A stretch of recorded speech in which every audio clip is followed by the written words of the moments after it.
పదో తరగతి తెలుగు కాలాంశం 2 అర్థ సంగ్రహణం. విద్యార్థులకు సూచనలు. పాఠం ప్రారంభంలోని ప్రవేశిక చదవండి. పాఠంలోని విషయాన్ని ఊహించండి. పాఠం చదవండి.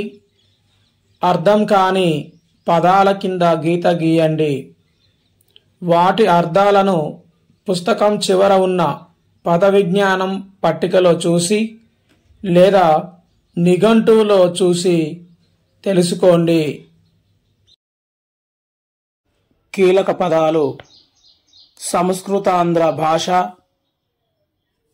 ఆంధ్ర బిల్హన, కప్పగంతుల లక్ష్మణ శాస్త్రి, వారి రామచంద్ర ఇగబటు, గుడి పూజారి,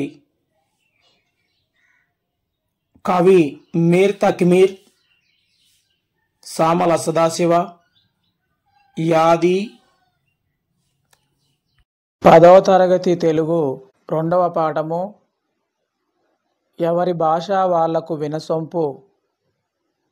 పాఠం రాసిన రచయిత పేరు డాక్టర్ సామల సదాశివ గారు.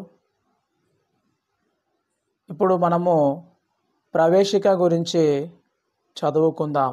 సంస్కృతాంధ్ర భాషల్లో కావ్య వ్యాకరణ శాస్త్రాల్లో ఉద్దండ పండితుడు, ఆంధ్ర బిల్హన బిరుదాంచితుడు అయిన కప్పగంతుల లక్ష్మణ శాస్త్రి వారి రామచంద్ర ఇగబటు అన్నాడు.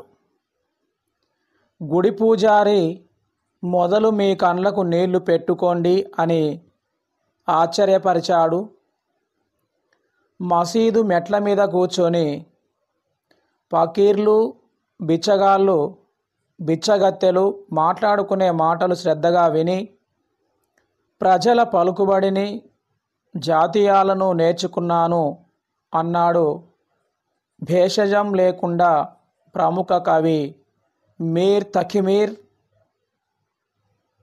ఈ అనుభవాలన్నీ ప్రముఖ సాహితీవేత్త సామల సదాశివ యాదిలోనివి. ఇటువంటి మరెన్నో ఆశ్చర్యకర సంఘటనల గురించి తెలుసుకోవాలనుకుంటే ఈ పాఠము చదవవలసిందే. కవి సామల సదాశివ గారు ప్రవేశికలో మనతో తన అనుభవాలు ఏం చెప్తున్నాడంటే, తన అనుభూతులను ఈ యొక్క వ్యాసం రూపంలో మనకు ఏం చెప్తున్నాడంటే, సంస్కృతాంధ్ర ఈ పదంలో 2 భాషలు ఉన్నాయి. ఒకటి సంస్కృతము, 2 ఆంధ్రము అంటే తెలుగు భాష. సంస్కృత భాష, ఆంధ్ర భాషల్లో మరియు కావ్య వ్యాకరణ శాస్త్రాల్లో ఉద్దండ పండితుడు ఎవరంటే కప్పగంతుల లక్ష్మణ శాస్త్రి గారు.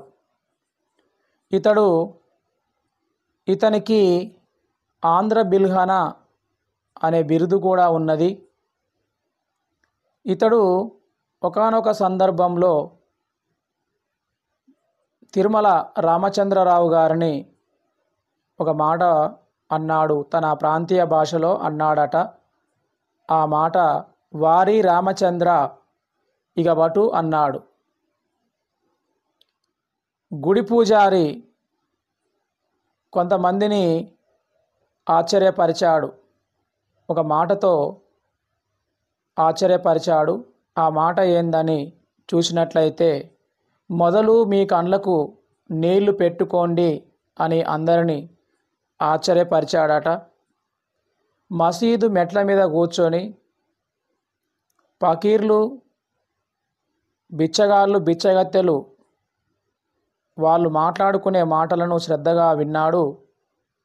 విని ప్రజల పలుకుబడిని, జాతీయాలను నేర్చుకున్నాను అని చెప్పినటువంటి కవి మీర్ తకిమీర్. ఇవన్నీ తన డాక్టర్ సామల సదాశివ గారు తన స్వీయ అనుభూతులతో తన అనుభవాలన్నీ ప్రముఖ సాహితీవేత్త అయిన సామల సదాశివ గారు యాది అనే గ్రంథంలో మరి రాయడం జరిగింది. ఇటువంటి ఎన్నో ఆశ్చర్యకర విషయాలు, సంఘటనలను మనం తెలుసుకోవాలనుకుంటే ఈ పాఠము చదవాలి.